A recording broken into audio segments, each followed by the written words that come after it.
গরমের সময় আমাদের ওই বাড়িতে গিয়ে বসেছিলাম। হ্যাঁ, গরমে খেতেও ইচ্ছা করছে না। কি রান্না করেছে বাড়িতে না তাও জানি না বৌমা।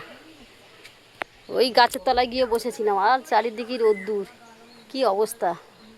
এবার গিয়ে দেখি বাড়িতে না যে বৌমা কি রান্না করেছে। একটু ঠান্ডা ঠান্ডা আছে, দেখি কি রান্না করেছে, এবার যদি খাওয়া যায়।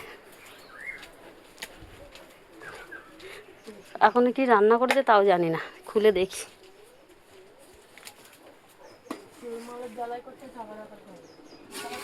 ও বৌমা, এটা কি মাছের মাথা দিয়ে চচ্চড়ি?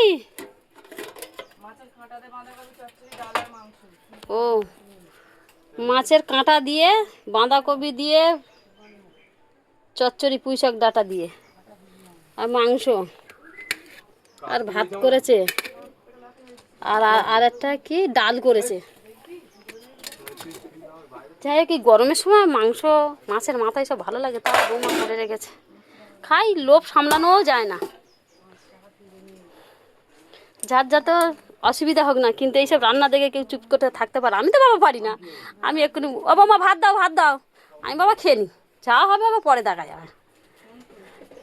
আগে খাই, তারপর পরে পরে বুঝবো। ভাত বাড়ো, ভাত বাড়ো।